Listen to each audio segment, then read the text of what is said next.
Ya, untuk melakukan pengujian Kruskal-Wallis ya. Nah, ini tadinya menggunakan uji one by ANOVA, namun untuk datanya ini tidak normal, jadi kita rubah pengujiannya itu menjadi menggunakan metode non parametrik yaitu Kruskal-Wallis. Nah, sebelum melakukan uji Kruskal-Wallis, kita persiapkan dulu datanya. Ini nanti bisa dibuka file yang ini ya, klien 0212 ini dibuka.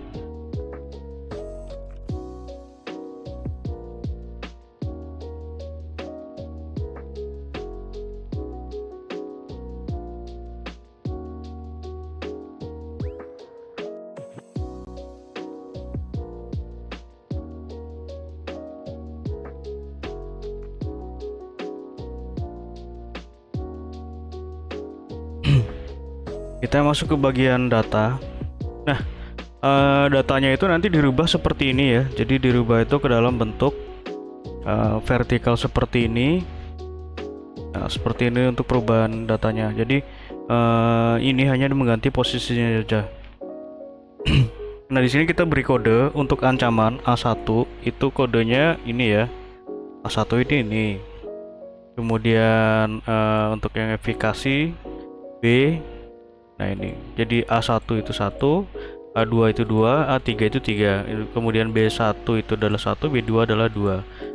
Oke. Nah, ini yang diperhatikan saja karena untuk yang ini itu tidak digunakan. Ya ini ya.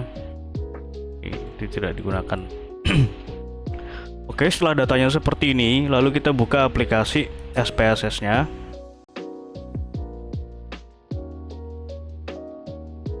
Ya, kan versi yang 26. SPSS versi 26. Nah, ini bisa dilakukan caranya di versi berapapun, hasilnya akan sama saja. Jadi hasil dan caranya itu kurang lebihnya sama ya. Dan nanti seperti ini tampilannya. Kita masuk ke ini ya, klik variable view seperti ini. Kita kembali ke data yang tadi. Oke, kita buat seperti ini aja. Nah, untuk name kita masukkan yang ini ya. Nah, yang ini kita masukkan sini, kita paste. Kemudian ini keterangannya nih. Kita masukkan ke label. Untuk A kita masukkan value. Nah, di sini jadi value 1 itu adalah A1. Kemudian 2 adalah A2. 3 adalah A3. Seperti ini. Oke, lalu klik OK. Kemudian yang efikasi kita masukkan value 1 itu adalah untuk B1.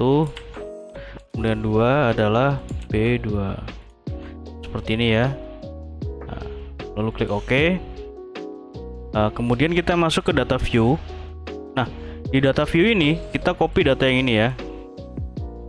Ya, untuk yang ini efikasi dan ancaman ini tidak digunakan. Jadi yang digunakan itu adalah ini, kode ancaman dan kode efikasi. Nah, seperti ini kita copy. Nah, kita paste seperti ini. Kemudian skor yang ini ya.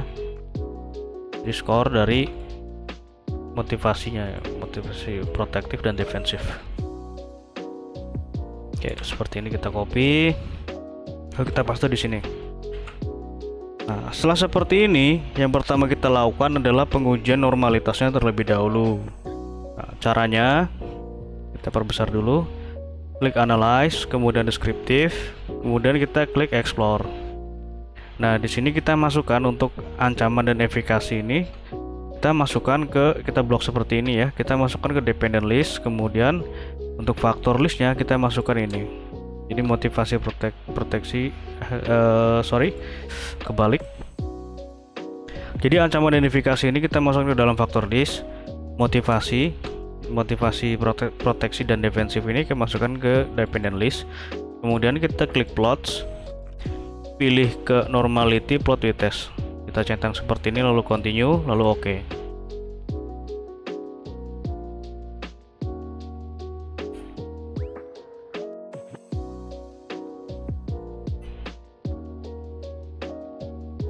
Kita tunggu sebentar.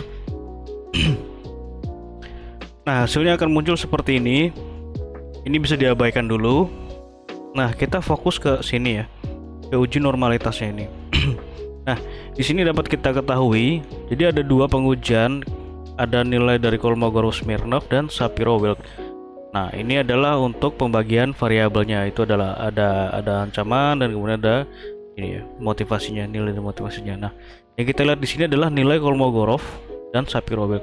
Jadi, jika salah satu atau keduanya ini nilainya di atas 0,05, maka kelompok data tersebut dapat dikatakan normal. Nah, ini bisa kita lihat di sini. Nah, untuk Kolmogorov yang A1 ya, ini A1 nilai signya adalah 0,000. Kemudian Shapiro-Wilk nilainya 0,00. Dan ini seluruhnya 0,00, itu di bawah 0,05.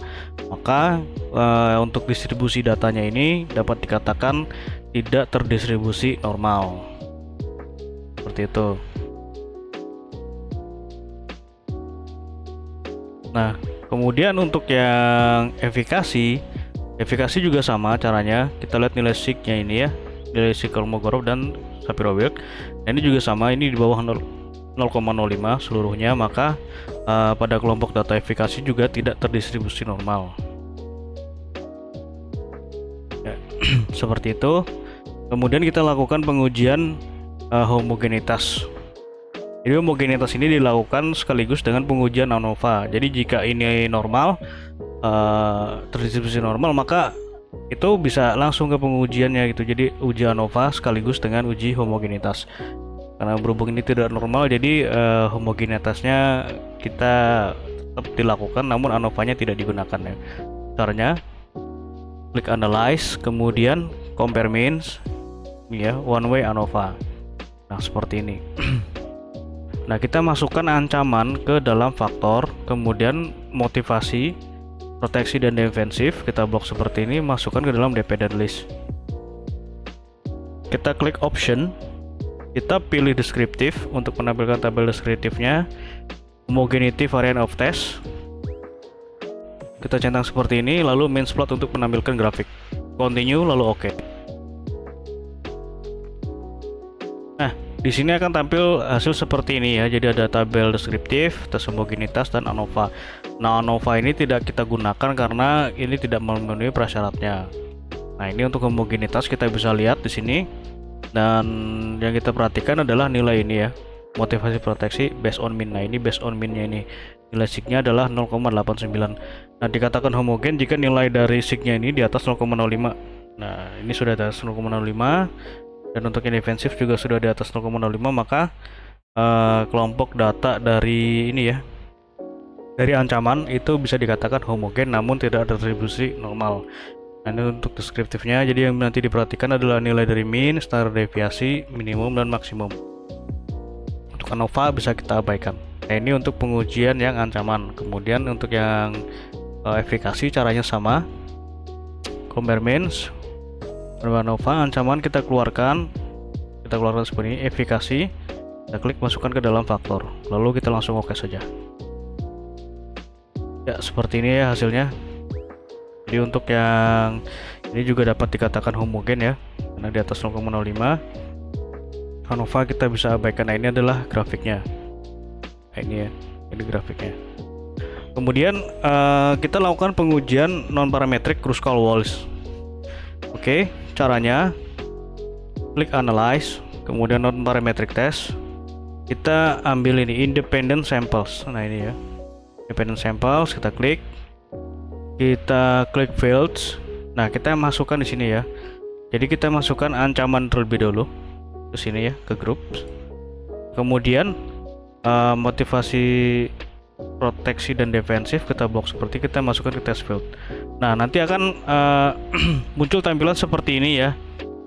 Ini tidak apa-apa, jadi kita harus rubah dulu format ini ya, format ini ke dalam ini ya, seperti ini. Oke, caranya ini kita bisa cancel terlebih dahulu. Kita masuk ke data. Nah, kita masuk ke variable view. Nah, ini yang kita rubah. Nominal ini kita rubah skalanya menjadi ordinal ya. Ini bisa ordinal atau scale, jadi sama aja. Oke, kita ulang caranya. Klik analyze, kemudian non parametric test, independent samples, fields. Nah, seperti tadi ya, ancaman kita masukkan ke dalam groups. Di motivasi keduanya kita masukkan ke test field seperti ini. Lalu klik setting,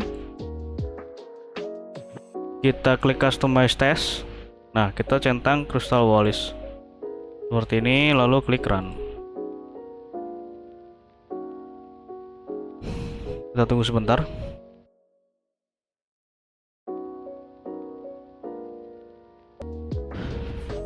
Nah, di sini akan muncul beberapa tabel.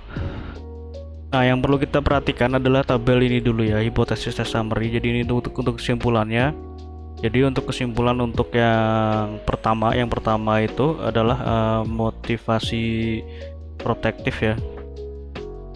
Motivasi protektif itu nilai signya adalah 0,005, kemudian yang defensif adalah 0,12. Nah, ini ya. Nah, ini yang motivasi proteksi terhadap ancaman. Nah, ini adalah ini ya. Nah, ini.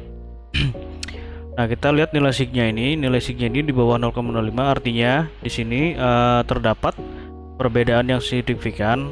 Nilai ancaman terhadap ancaman yang berbeda terhadap motivasi proteksi. Nah, karena ini signifikan, kita lihat lagi. Jadi level ancaman mana yang sekiranya itu signifikan. Nah, di sini ada comparisonnya, ada tabel perbandingannya. Di sini kita bisa lihat, jadi A3 dan A2 itu tidak berbeda signifikan. A3 dan A1 itu berbeda signifikan. Jadi A2 dan A1 itu tidak berbeda signifikan. Yang berbeda signifikan ini ya, A3 dan A1. Kalau dilihat dari grafiknya seperti ini, A3 dan A1 memang nilainya terpaut jauh ya. Di sini kita bisa lihat sekitar 4 poin ya, dari 2,7 ke 2,3 untuk yang A3. Seperti itu. Dan untuk yang ini, yang ancaman yang ini defensif, defensif itu dari 13,5 ke 15,5. Jadi perbedaannya itu sangat kecil ya. Ada perbedaan tetapi tidak signifikan. Jadi seperti itu untuk pengujiannya. Lalu kita lakukan pengujian juga untuk yang kedua ya. Untuk yang defensif, caranya sama seperti tadi. Klik analyze, kemudian non parametrics, independent samples. Kita masuk ke fields. Nah, ancaman kita ganti ke efikasi seperti ini. Lalu klik run. Nah, di sini kita lihat kesimpulannya. Ya, di kesimpulan ini tidak ada yang berbeda signifikan ya, keseluruhan. Jadi baik dari motivasi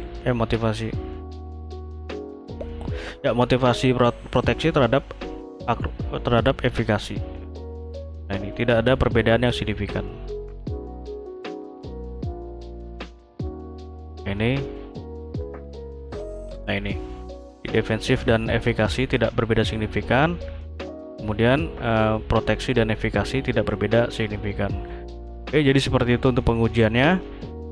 File ini bisa di save ya, tinggal klik ini saja. Nah, tinggal di save. Ini sesuai dengan tempat yang dikehendaki. Dan ini sudah saya buatkan juga untuk interpretasinya, jadi nanti bisa langsung di copy di Word. Ya, seperti itu untuk pengujiannya. Jika nanti ada yang kurang jelas bisa ditanyakan. Terima kasih.